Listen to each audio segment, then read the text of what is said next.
Have you ever walked into a room and suddenly felt smaller, even though you knew you belonged there? Or stayed quiet in a meeting, not because you didn't have something valuable to say, but because you doubted how it might land? That's not just nerves, that's the silent erosion of presence. And it's something so many strong, capable leaders experience.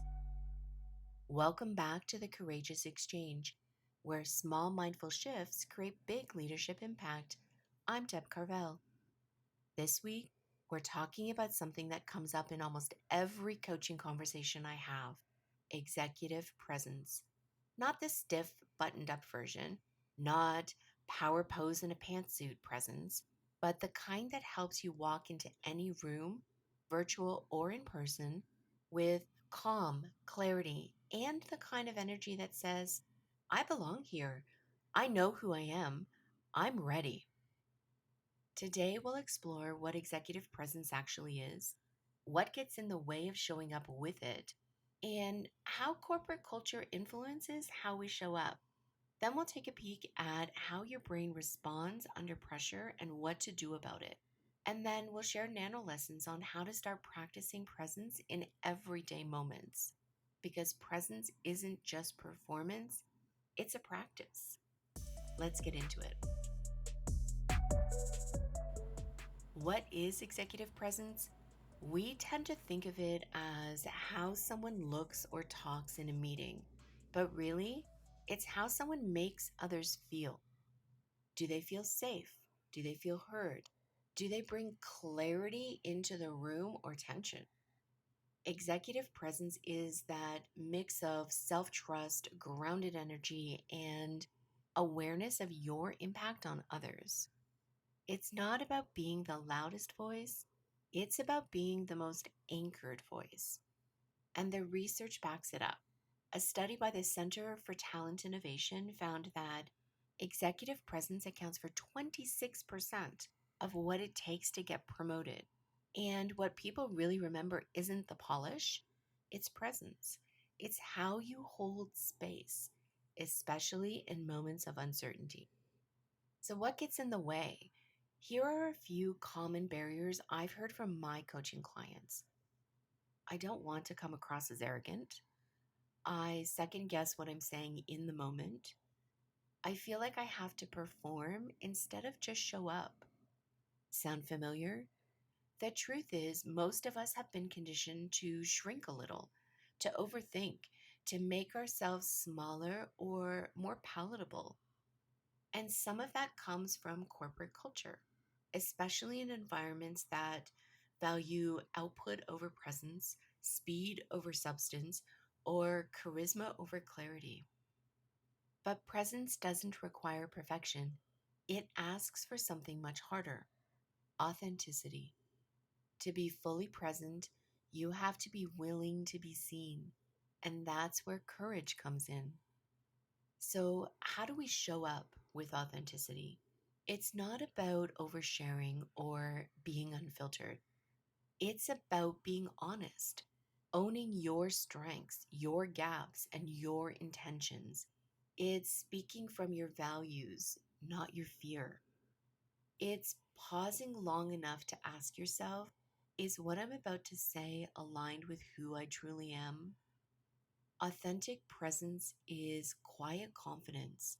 It's leadership rooted in clarity, not control. And it starts by giving yourself permission to just be real. Here's something really interesting from a neuroscience lens.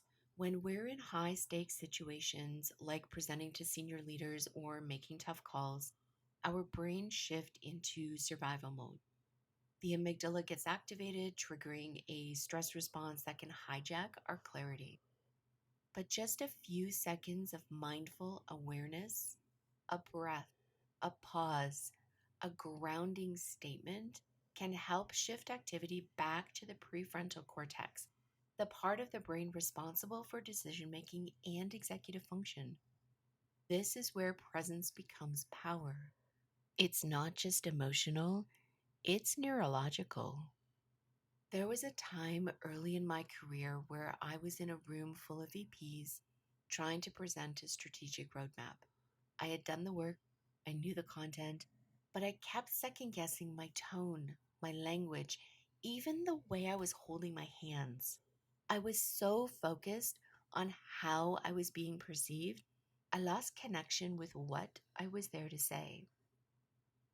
Afterwards, a mentor said to me, Deb, stop presenting to prove, start presenting to connect. That line changed everything. Here's your courage spark for the week. What would shift if I stopped performing and started connecting? Say it out loud, journal it, reflect on it before your next meeting. And for your power pivot, before your next meeting, take a moment. Stand or sit tall, breathe, and tell yourself, I don't need to prove anything. I'm here to serve. That tiny shift changes everything about how you walk into the room. And here's something personal I found helpful, a phrase I whisper to myself before high stake conversations: get your feet off the ceiling and onto the floor. This reminds me to stop spiraling and come back to my body, back to the moment, back to myself. So, what about you? What's the phrase or anchor that brings you back when the pressure rises? These weekly nano lessons are here to support your growth. The courage spark to spark reflection, and the power pivot to anchor your leadership in action. Try bringing one of these to your team this week. Open a one-on-one or a team meeting with a question. Model the pause. Lead with intention. That's it for today's episode of The Courageous Exchange. If this episode resonated, I'd love to hear how executive presence shows up for you and where it still feels hard. Subscribe, leave a review, and share this with someone who leads with heart. And remember, you don't have to be perfect to be powerful.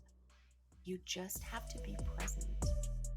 Until next time, take a breath, trust yourself, and lead with courage.